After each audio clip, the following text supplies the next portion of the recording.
Meus alunos queridos, como a professora sempre fala, aquele que não conhece a sua história não a preserva. Então hoje a professora vai compartilhar com vocês um pouquinho da história dessa região central do complexo ferroviário de Campo Grande. E quem vai dar todas as informações para nós nesse dia de hoje é o IPHAN, o Instituto do Patrimônio Histórico Nacional. E aí tudo que a gente for aprendendo, eu vou colocar aqui para vocês. E o que ele se apresenta quando preenche uma ficha de hotel, por exemplo, é professor. Porque uma vez professor, você nunca mais deixa o bichinho que ficou, né? Então isso é verdade. Então, vou falar bastante, mas isso não é fácil, como chegamos lá dentro, porque aí no diálogo que a gente vai construindo essa nossa conversa, esse nosso pequena caminhada, né?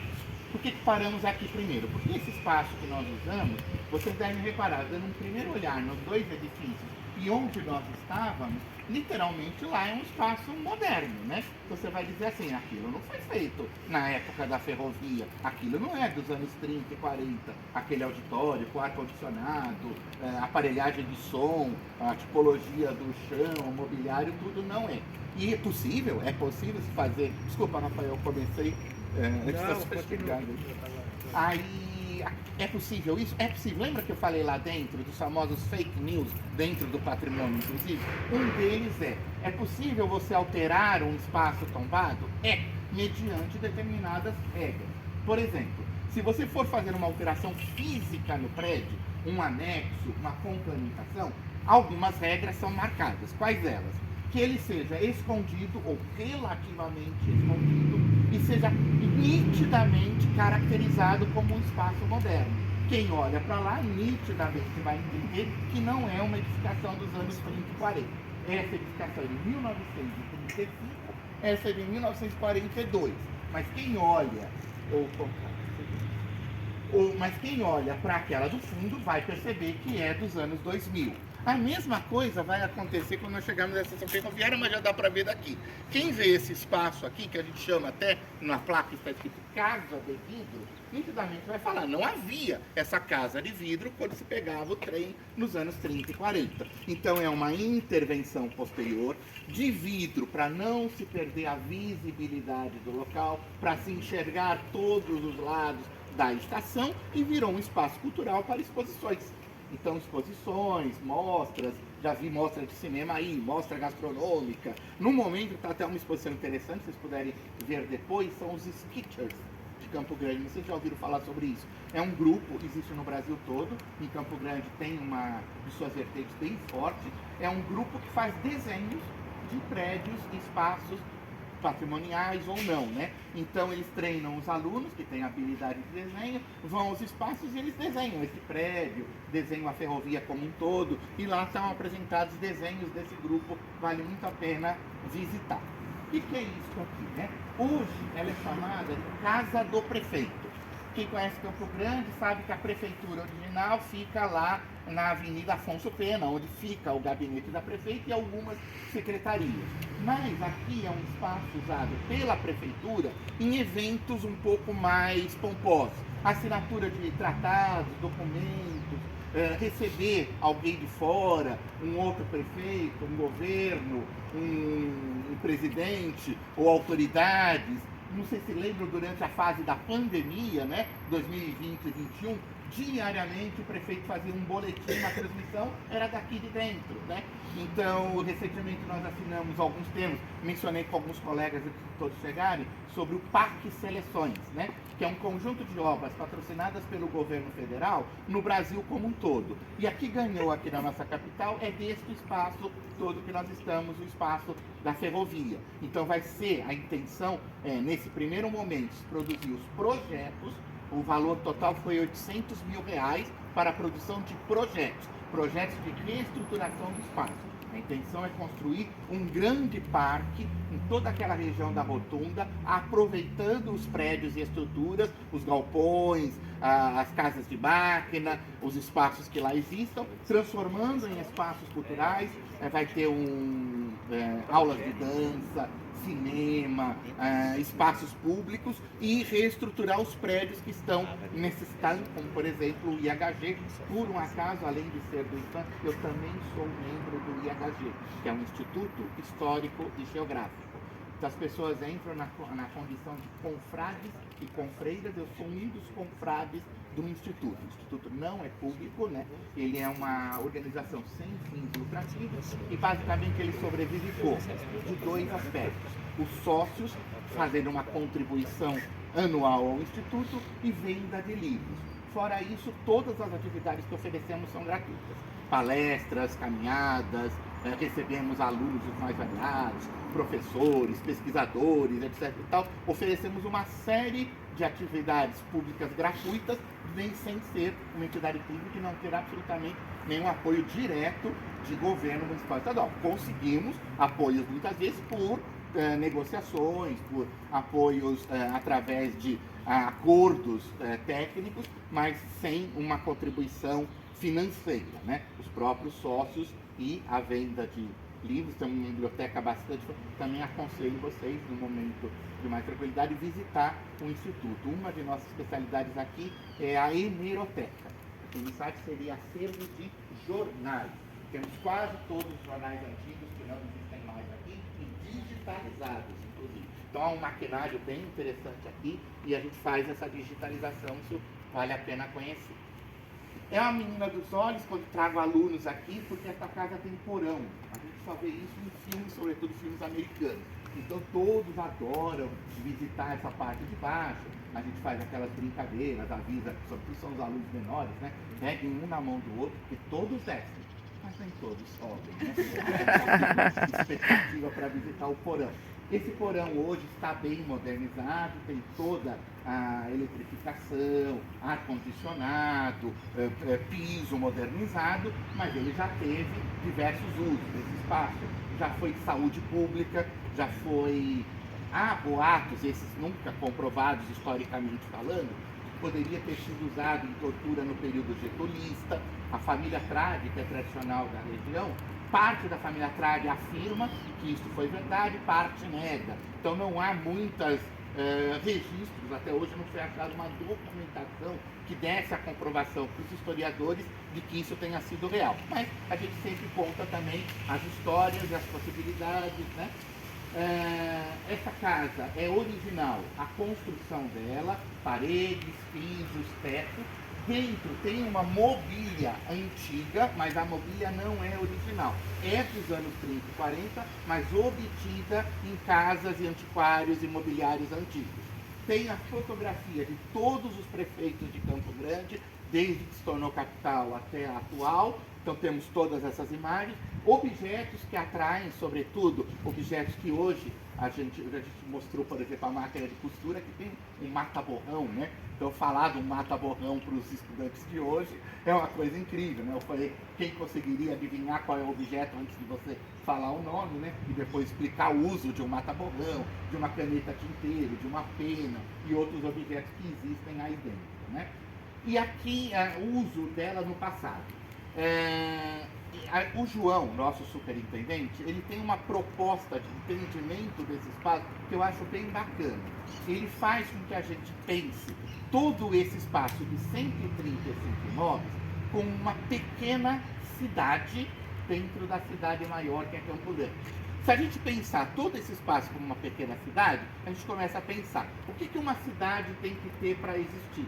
Ruas, casas, residências, arborizada, mas tem que ter uma série de imóveis de serviços. Tem que ter hospital, tem que ter escola, tem que ter serviço de transporte, tem que ter uma espécie de prefeitura. Então, a gente vai encontrar tudo isso nesse espaço. A gente vou mostrar para vocês uma escola, vou mostrar hospital, vou citar onde fica, vou mostrar a estação de trem, mostrar casas de administração, casas de governança, transporte, hotéis, então tudo, comércio, tudo que você imaginar numa cidade ampliada, você encontra um tamanho menor nesse espaço. Então, por exemplo, quem dirigia toda a ferrovia? O engenheiro-chefe da Estrada de Ferro Noroeste do Brasil. Essa era a sua residência. Por isso, de todas as 135 casas, é a mais bonita, a mais destacada, a que chama mais a atenção. E temos uma divisão muito interessante aqui na área, que é a divisão das ruas de acordo com a camada social ou a camada trabalhista de cada um dos funcionários da ferrovia. Então a gente vai ter uma rua, a gente vai passar rapidamente por cada uma das três. A gente tem 3 ruas principais: a Rua dos Ferroviários, a Rua Doutor Ferreira e a Avenida Calógeras. Estamos na Avenida Calógeras. Vocês vão perceber isso melhor quando estivermos do outro lado da rua, mas vocês vão perceber que as casas dessa avenida, elas são nitidamente separadas umas das outras, com jardim e quintal no entorno da casa toda, longe do calçamento e com uma característica de construção que por si só chama a atenção para uma casa de maior valor, de gente que tinha condições financeiras maiores. Essa é a marca da Avenida Calógeras. Engenheiro-chefe, subengenheiros, funções administrativas e uma série de outros da camada de comando da ferrovia. A Rua Doutor Ferreira, que é uma das que vamos visitar, terá outras características. Casas geminadas, diretamente na calçada, a porta e a janela, o quintal fica no fundo, elas são grudadas, geminadas, portanto, uma com a outra. Então, outra característica de uma camada média desta ferrovia. E a Rua dos Ferroviários, o nome já diz muito, casas de madeira extremamente simplificadas, nem todas se mantiveram, porque vamos lembrar que, uma vez que um bem é tombado, patrimonializado, ele passa a estar sob nosso olhar, nossa fiscalização e nossos cuidados. Mas o que foi feito antes, não. Então, muitas dessas casas foram derrubadas antes de se tornar patrimônio. Sobre isso que você falou, a minha curiosidade... Para concluir a aula campo maravilhosa que a professora teve aqui hoje, eu gostaria de colocar uma informação que é importante. O José, que fez o guia turístico e historiador, que fez a visitação conosco, ele estava falando que durante um período ali está a casa do prefeito e aqui está onde hoje fica o Instituto Histórico e Geográfico do Mato Grosso do Sul.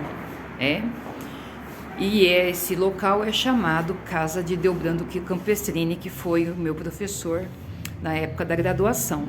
E ele estava nos comentando que aqui, na década de 20, 30, era muito comum ficar hospedado chefes de estados que vinham visitar Campo Grande e até, se fosse o caso, presidentes de outros países que vinham para essa região. Eu vou dar mais uma volta e eu vou anexar depois o nosso vídeo. Tem uns outros pontos interessantes que eu quero mostrar para vocês, tá? Para fechar nosso vídeo, eu vou mostrar para vocês, na Mato Grosso, com a Calógeras, todas essas paredes, esses muros dessas casas que estão nessa região. Vocês podem passar aqui com a família de vocês e verificar. Foi feito um projeto que eu achei extremamente interessante, por isso que eu vou gravar para vocês. São painéis que foram pintados por vários artistas grafiteiros que trabalham com grafite, a partir de história de pessoas que contaram suas experiências quando andavam de trem, que partia daqui e que também fazia baldeação neste local. Então você vai ver várias visões, histórias que foram feitas a partir desta análise. Olha que coisa mais linda. A professora vai passar algumas para vocês. O trânsito é bem pesado, mas é interessante para vocês verem como cada um de nós traz as suas vivências, traz as suas experiências. Nossa, que coisa mais linda esse mosaico, que mosaico maravilhoso. E o interessante é que cada artista deixou o seu QR Code aqui para quem for ver a obra possa, através do QR Code, conhecer um pouquinho mais sobre a obra desse artista Olha que coisa mais linda.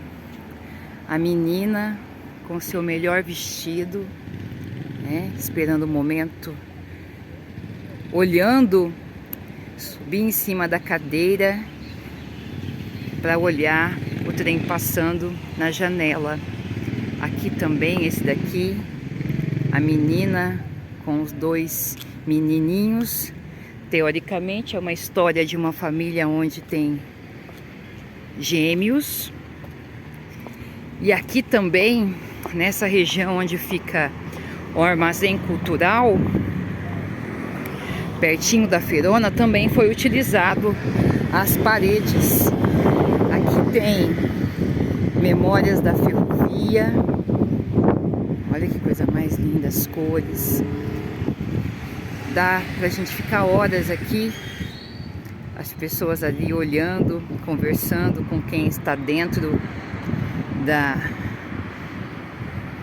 trem. Aqui colocaram um maquinista, né? A visão que as pessoas tinham quando estavam passando por essa região. Aí aqui do outro lado também tem alguns. E o interessante é que cada artista tem a sua característica na hora de pintar, na hora de grafitar. Campão é o trem. Aqui também. Eles estavam me comentando com a gente na formação. Olha que coisa mais linda. Eles estavam comentando conosco que a próxima etapa é fazer murais a partir da história da visão dos invisíveis.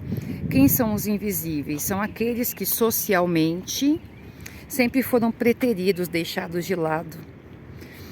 Cruzamento via férrea, mual, que é o do Guido ali. Pare, olhe, escute.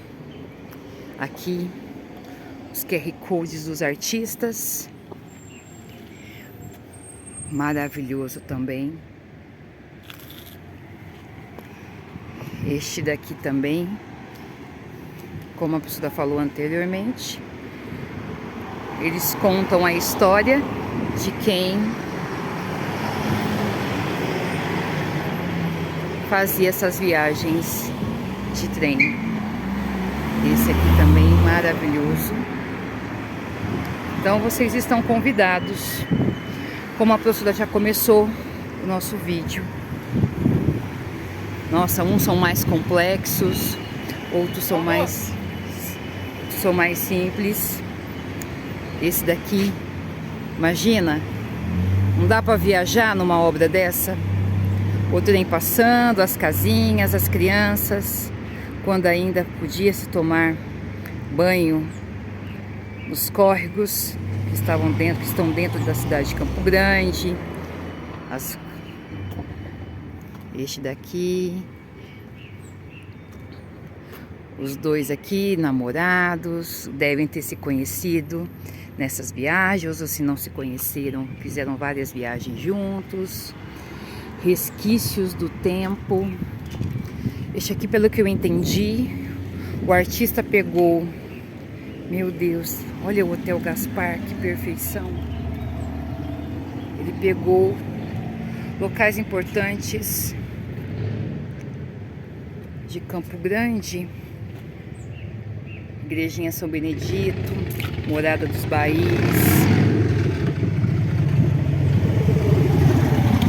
Vocês conhecem a professora, né? O olho já enche de água. Eu amo muito essa cidade. É aqui que eu quero morrer. Então fica aqui essa dica. Conheçam a sua cidade, conheçam os seus espaços. E eu termino falando. Quem não conhece a sua história, quem não conhece de onde vem, dificilmente sabe para onde vai. Até mais!